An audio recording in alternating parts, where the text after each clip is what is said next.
이번 시간에는 관심이 있어야 돈 버는 잠재력이 개발된다는 제목으로 말씀을 전합니다. 돈을 벌어야 세상에서 살 수 있다고 생각하면서 돈을 버는 일에 관심을 가지니 하나님께서 돈 잘 버는 지혜를 주심으로 순종할 때 돈을 버는 것입니다. 예수 믿고 성령으로 거듭난 성도는 하나님의 행하시는 일에 관심을 둬야 됩니다. 관심은 참으로 중요합니다. 자신의 관심의 정도에 따라서 흥하고 망하기 때문이다. 식물을 잘 기르는 사람은 식물에게 관심을 기울입니다. 식물을 잘 키우지 못하는 이유는 식물에 관심을 주지 않기 때문입니다.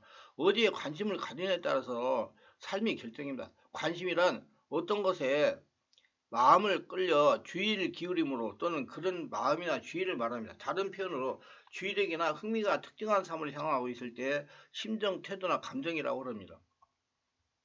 우리가 인생을 살아가면서 발견과 깨달음은 좋은 머리에서 얻어지는 것이 아니라 평소에 얼마나 큰 관심과 문제의식을 가지고 사느냐에 따라 얻어지는 것이다. 이렇게 작은 차이가 결과적으로 그렇게 큰 차이를 가져오게 되는 겁니다. 사람이 살아감에 있어서 관심은 참으로 중요합니다.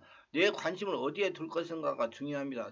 이 세상에 지혜로운 자들만 있다면 얼마나 좋을까요? 그러나 현실은 지혜자와 미련한 자들이 공존하도록 하나님께서 허락해서 두셨습니다. 그러나 그렇다고 하나님이 악인의 창궐이나 죄악의 만연에 대한 책임이 있다는 것은 말은 아닙니다.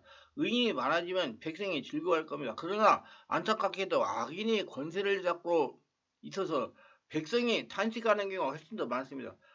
지식이 없는 악인, 거만한 자, 다투기를 좋아하고 피 흘리기를 좋아하고 자기의 노를 다 드러내고 훈육을 제대로 받지도 않는 자들이 다 미련한 자죠. 그들의 묵시가 없이 방자에 행합니다. 율법을 지키는 자가 복이 있습니다. 하나님의 경외하고 하나님의 말씀을 읽고 묵상하고 순종하는 자들이 바로 지혜로운 자요. 의인이요 슬기로운 자입니다. 본문에 나오는 가난한 자들도 이와 같은 자들. 그러므로 우리 주변의 환경이나 배경, 내 지위나 학식이 전부가 아님을 깨닫게 됩니다. 내 관심을 어디에 둘 것인가가 중요합니다. 하나님의 묵시, 비전, 하나님이 주신 꿈을 보면 살아갑니다. 그렇지 않으면 말씀에 없이 기준이 없고 자기 좋은 대로 행하게 됩니다. 지혜로운 자는 결국 하나님의 뜻과 계획대로 살아가고 하나님 나라를 꿈꾸고 현실로 이루는 자들입니다. 반면에 어리석고 미련한 자는 예수 하나님 뜻과 계획을 왜 무관심합니다. 대적하는 원수보다도 더 무서운 것은 은근히 하나님 뜻과 계획에 비협조적인 사람들이나 패배의식, 불신앙, 염세적인 생각 등을 합리적이고 현실적이라는 이유로 하나님 말씀처럼 둔갑되어 우리 생각과 마음을 지배할 때가 많습니다. 절망적이고 위기의 순간이고 희망이 보지 않은 이때 하늘로부터 들리는 말씀을 받으며 살아가시길 바라며 불신자들과 괜히 논쟁할 필요가 없고 교회 내 비복음적이고 비성경적인 사람들과 다툴 필요가 없습니다. 우리 복음 전도자는 묵묵히 누가 보나 안 보나 우리의 일을 하면 됩니다. 결국 승리하는 쪽은 정해져 있습니다. 주여 현실을 보지 않고 참고는 하되 거기에 매몰되지 않고 현실의 썸의 세계인 비전의 세계, 묵시의 세계에 관심을 가지고 바라보게 하소서. 말씀과 하나님의 나라 예수 그리스도의 복음에 대한 확고한 비전과 꿈과 묵시를 마음에 품게 하소서. 하나님이 나에게 주신 전문성을 가지고 개발해가지고 하나님의 영광을 드러내기 위해서 돈을 벌 수 있는 지혜를 주시옵소서. 그 일에 힘쓰는 우리 교회 가정, 우리 한 사람 한 사람이 되게 하소서. 평소 자신의 관심이 어디를 향하고 있는지 살펴보세요. 관심을 주고받는다는 말에는 마음이 오고 간다는 뜻이 있습니다. 지금 이 순간 여러분의 관심은 어디에 있나요? 관심을 통해서 시선이 달라지고 생각이 달라지고 말이 달라지고 행동이 달라집니다. 평소에 나의 관심은 어디를 향하고 있는지 살펴보세요. 그래야 나를 알아차릴 수 있고 깨어있을 수 있습니다. 행복해지고 싶다는 열망은 있지만 우리 불안화 갈등에 관심과 마음을 둘 때가 많습니다. 그래서 덜 답답하고 느끼는 거지요. 관심과 방향을 바꾸십시오. 마음의 나침반을 예수님께로 향해 보십시오. 행복을 위한 첫걸음은 관심의 방향을 올바르게 설정할 것입니다. 내가 관심을 기울이는 것 세 가지를 찾아보세요. 휴식, 여행, 도반 이렇게 세 가지를 적는다면 이 세 가지가 지금 이 순간 나의 모습입니다. 앞으로 관심을 가져야겠다고 생각되는 것을 세 가지 적어봅시다. 예수님, 어머니도 건강. 이렇게 세 가지를 적는다면 그것이 나침반이 나를 인생을 주인공으로 행복의 씨앗을 심고 꽃 피우며 살아갈 수 있도록 이끌어 줄 것입니다. 우리가 관심을 가져야 할 것은 다음과 같습니다. 이런 것들에 관심을 기울이는 것이 행복의 관건입니다. 예수님께 관심을 가져야 됩니다. 관심이란 어떤 것에 마음에 끌려 주의를 기울이는 것은 사람들은 자기를 좋아하는 것을 바라보게 됩니다. 신앙생활은 하나님께 관심을 가지고 하나님을 바라보는 겁니다. 근데 하나님을 만나지 못한다는 자신들이 좋아하는 것들을 취해서 그것만 바라보기 때문입니다. 가장각색 좋은 것들은 다 하나님부터 내려오는데 땅 위에 있는 것들만 바라보고 쫓아가는 자는 천하의 어리석은 자들입니다. 우리를 도움은 천질짓은 하나님께로부터 오는 겁니다. 사람을 보되 세상을 바라볼 때는 만족이 없습니다. 하나님만이 우리에게 만족함을 주실 수가 있습니다.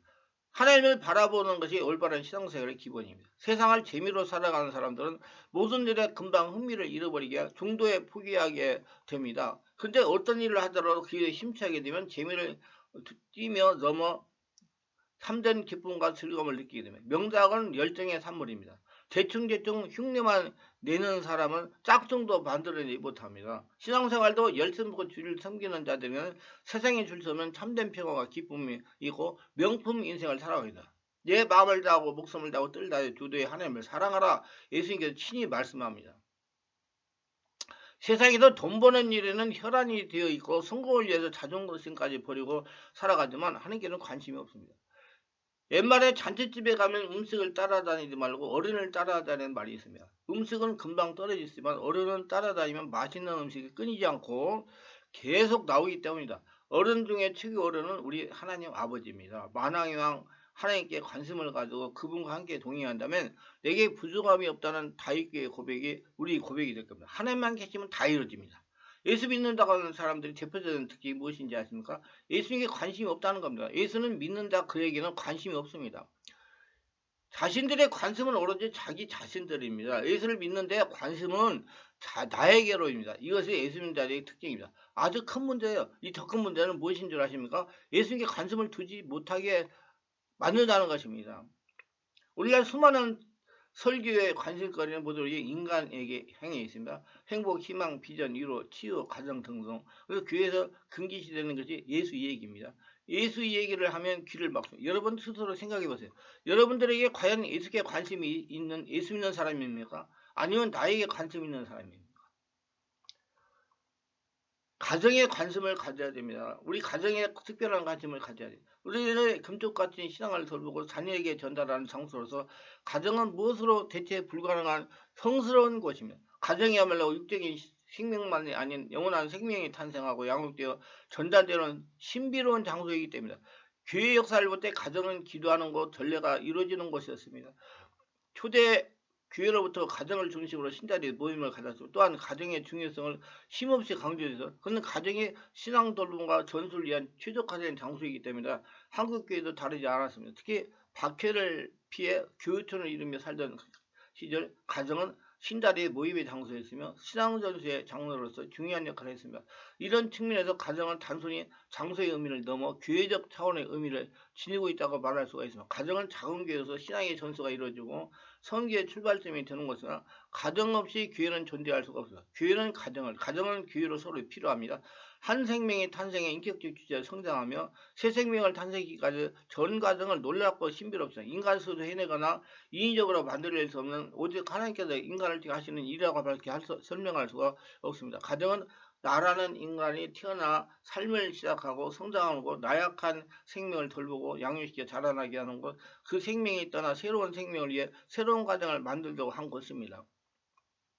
가정은 그처럼 생명이 전달되며 하나님의 창조 및 구원 사업이 실현되는 놀랍고 성스러운 것입니다. 그러한 놀라운 일이 가정에서 일어나기에 가정은 거룩한 것이며 그 거룩함을 지키는 것이야말로 교회와 가정에 맡겨진 사명입니다. 우리 모두 가정에 관심을 가지고 돌보며 지내시기를 바랍니다. 건강에 관심을 가져야 됩니다. 그래야 돈을 벌어요. 집중력을, 잠재력을 개발해가지고. 건강은 인생에서 최고로 중요합니다. 인생에서 청소년이 선택할 수 없는 몇 가지가 있습니다. 부모, 형제자매, 사는 것 등이 그러지만 건강과 관련해서 문제가 다릅니다. 건강은 유전적 요인에 영향을 받기도 하지만 자신의 선택하는 생활 방식이 좌우되는 경우가 많습니다. 나이도 어린데 무슨 건강 걱정이나 하는 생각이 들지 모릅니다. 건강은 건강할 때 지켜야 됩니다. 건강할 때는 남들 챙기는 돈 벌려고 하루하루 살아가기에 바빠서 정작 자신을 뒷전이 되고 나중에 아파도 안 될 식구 누구 하나 반기는 사람이 없습니다. 집만 됩니다. 자기 몸 스스로가 챙겨야 됩니다. 노후에 관심을 가져야 돼요. 노후 준비를 해야 하는 이유는 최근 고령화되어 저금리 시대에 돌입을 하게 되면서 한계에 드러내고 있기 때문이라고 합니다. 지금 120살 세대라고요. 그러게 은퇴를 하시는 분들은 지금 자금을 만들기가 쉽지 않다고 하는데요. 또한 예전과 다르게 수명이 급격하게 늘어나기 때문에 120세대가 되어 퇴직한 후에 생활하는 시간이 40년에서 50년이 예전보다 더 늘어나게 되었다고 합니다. 이 때문에 만약 노후 준비를 철저히 하지 않는다면 말년에 힘들게 보낼 수도 있다고 하는데요.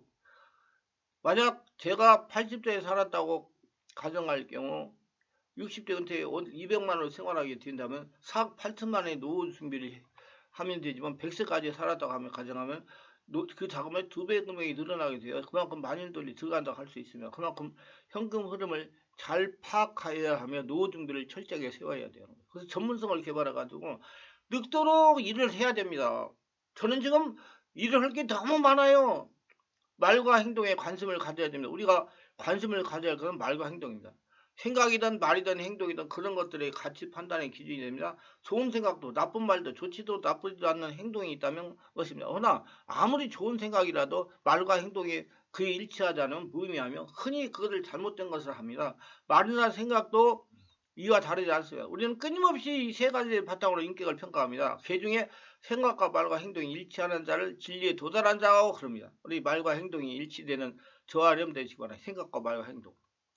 자, 생각만 해서는 망상에 빠지기 쉽다. 말만 해서는 기만하기 쉽고 행동만 해서는 실수하기 쉽습니다.